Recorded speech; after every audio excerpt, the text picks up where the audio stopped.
O cara pergunta assim, Caio, né, baseado no que você disse aí, Caio, qual o equilíbrio da vida material com os princípios? Com os princípios? Os princípios. Ele podia ser mais explícito, né? A frase dele é só essa. Ele escreveu exatamente na hora que o princípio para ele deve significar alguma coisa que para mim não significa. Eu não sei quais os princípios que ele tem. Se ele pudesse dar um exemplo de um princípio, porque eu sei qual a relação do crescimento material e o evangelho. Se ele fizesse essa simples pergunta, aí me dizia tudo, porque o evangelho eu sei o que o evangelho diz. Agora os princípios eu não sei, cada um tem os seus, né? E para mim não é óbvio quando ele diz princípios que sejam os meus. Quando ele escreveu o princípio, ele não quis dizer evangelho, você acha? Bom, eu estou dizendo que teria que ser. Do contrário, cai num nível de subjetividade impossível de responder. Ele teria que escrever um tratado sobre os princípios dele, para eu poder ter uma referência. Do contrário, eu não sei. É melhor ele dizer evangelho. Por evangelho de Jesus, evangelho da graça. Qual é a relação? Eu sei o seguinte: dificilmente os ricos entrarão no reino dos céus, foi o que Jesus falou. Mas, ele disse, os impossíveis dos homens são possíveis para Deus. Portanto, tanto faz quem tem como quem não tem. A salvação de quem tem é uma graça tão grande quanto a salvação de quem não tem. Porque todos nós estamos cheios de bosta. Quem tem e quem não tem. E precisamos da mesma misericórdia. Começa daí. Segundo lugar, Paulo diz a Timóteo, avisa, adverte aqueles que querem ficar ricos neste mundo, que isto é perigoso. Os que tentam e buscam ficar ricos caem em cilada. Aqui, 1 Timóteo, capítulo 5. Vá lá e leia. É princípio explicitado.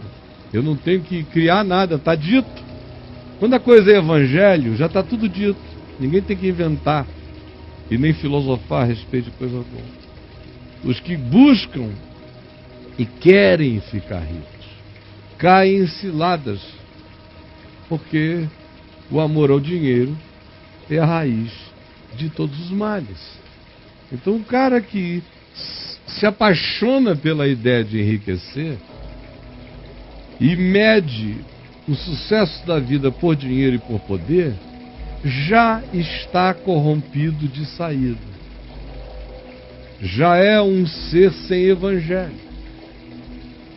Porque no evangelho você pode ficar rico, você pode ter dinheiro, mas isso nunca será o amor da sua vida, nem a busca da sua vida, nem o objetivo da sua vida, nem a prioridade da sua vida. Isso tem que ser consequência, tem que ser resultado, não é um fim, e também não tem a ver com os meus princípios. Ele acontece como decorrência, quer dizer, não tem a ver com, não é um princípio meu ficar rico, isso que eu quero dizer. Sim. Ele acontece como decorrência do meu modo de trabalhar, de economizar, da minha honestidade, da minha inteligência aplicada ao trabalho, da minha diligência, da limpeza com a qual eu faço as coisas, da minha perseverança, da minha continuidade. Aí eu posso ir me tornando genuinamente uma pessoa próspera material e financeiramente. Porque dificilmente a boa inteligência, associada a um trabalho que se faz com prazer e ao qual a gente se aplica com diligência e o exercita com honestidade, não dará bons frutos. Dificilmente não deixará de fazer o cara prosperar. Dificilmente ele não terá no mínimo o suficiente para se sentir confortável. E frequentemente ele terá até mais do que precisava. E é quando ele alcança mais do que precisava que Paulo prossegue dizendo: ensina aos que têm. 1 a Timóteo, capítulo 5. Ensina aos que têm, aos que possuem, capítulo 6. Tem que ler 5 e 6 todos. A serem generosos, ricos de boas obras, no sentido de socorro ao pobre, ao necessitado, ao carente, ao que tem menos. Quando eu ganho para ter mais do que eu preciso, mais do que nunca chegou a hora de eu ser infinitamente mais generoso. Porque eu já tenho que ser generoso enquanto eu não alcancei tudo que eu preciso. Eu tenho que ser generoso sempre. Ora, quando eu alcanço mais do que eu preciso, eu tenho que ser generoso mesmo. E muito, e bastante. Esse é o princípio simples do Evangelho. José de Arimateia tinha uma tumba nova que era só dele, só ricos a possuíam. Jesus usou a tumba do homem, não disse: não me ponham nesta tumba depois de morto. Ao contrário, estava profetizado no profeta Isaías, capítulo 53, que com o rico ele estaria na sua morte, tanto quanto esteve com o malfeitor. E ele não fez nenhuma prevenção dizendo: essa parte aqui não cumpram não. Porque não era assim, mulheres ricas o serviam. Lucas 8. E que o acompanhavam desde a Galiléia, serviam-no com os seus bens. Ele lidava e estava com os pobres todos os dias, preferencialmente, mas não fugia de banquete nem de jantar na casa de nenhum rico. Não há um pingo de preconceito em Jesus. E ao mesmo tempo a franqueza dele é total quando diz: dificilmente os ricos herdarão o reino de Deus, porque eles cultuam Mamon. E quem coloca o coração apaixonadamente no dinheiro só tem coração para um Deus em si. E o dinheiro é um Deus monoteísta. Quem o ama, ama só a Ele. Tudo fica tão depois e tudo fica por conta dele. A prova disso é que, em geral, essas pessoas, quando o dinheiro acaba, o casamento acaba. Quando o dinheiro acaba, a paternidade acaba. Alguns suicidam. Os filhos acabam, outros acabam com a vida. Porque era um Deus monoteísta no coração. Então o dinheiro tem que estar a meu serviço. Quem não gosta de ter meios, só um louco não gosta de ter meios para poder ajudar-se e ajudar a outros. Agora, quando eu gosto de ter meios, porque os meios se transformaram, não em meios, mas na finalidade da minha vida, é obter meios, eu me corrompi. E se eu não me converter dessa consciência perversificada, o reino de Deus não entra em mim, e eu não entro no reino de Deus. Não dá para ser do reino de Deus sendo assim.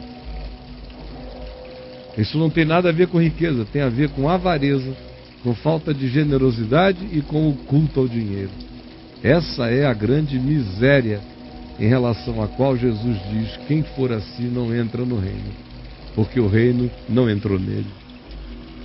Como alguém entrará no reino de Deus se antes o reino de Deus não entrar em tal pessoa?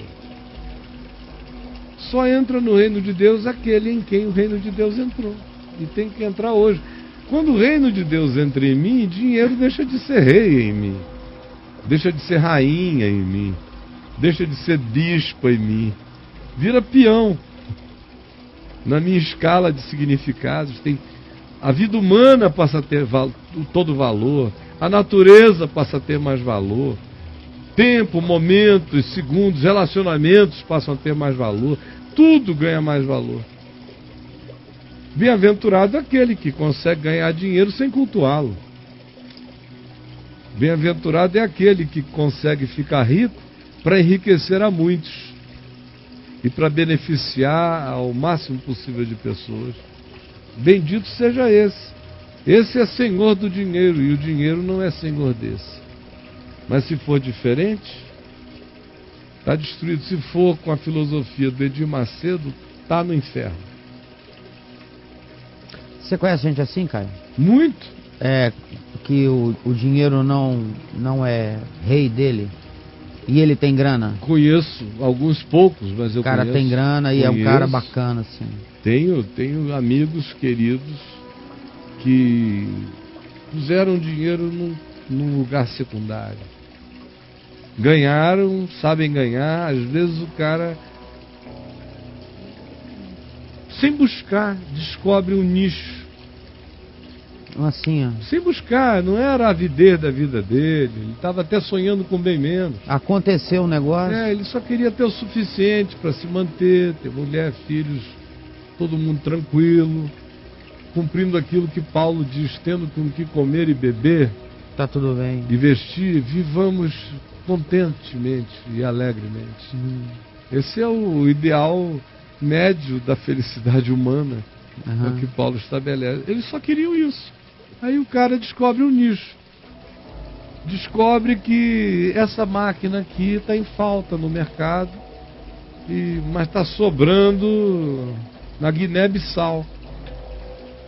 Aí ele vai lá e começa a trazer essa máquina da Guiné-Bissau para cá. Aí começa a vender e de repente ele vira um fenômeno de vendas.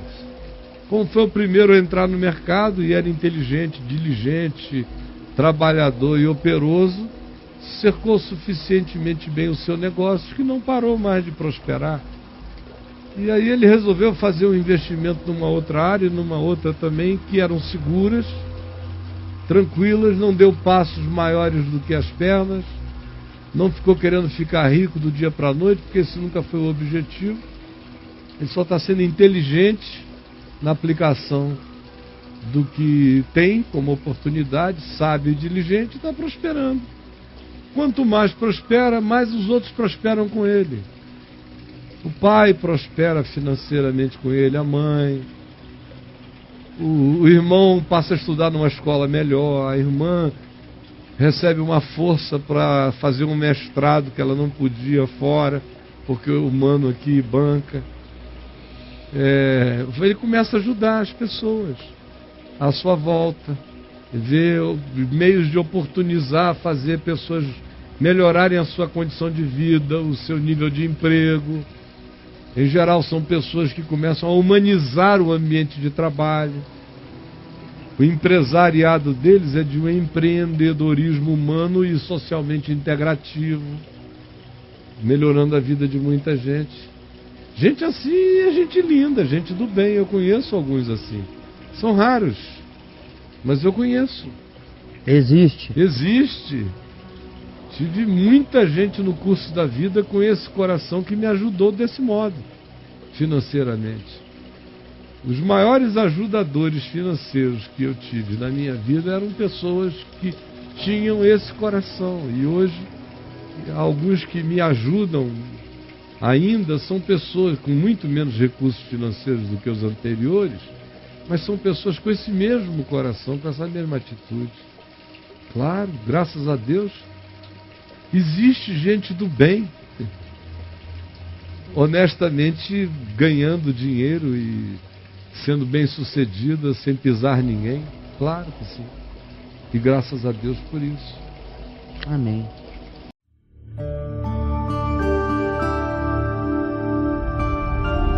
Vem me ver TV. O canal é você.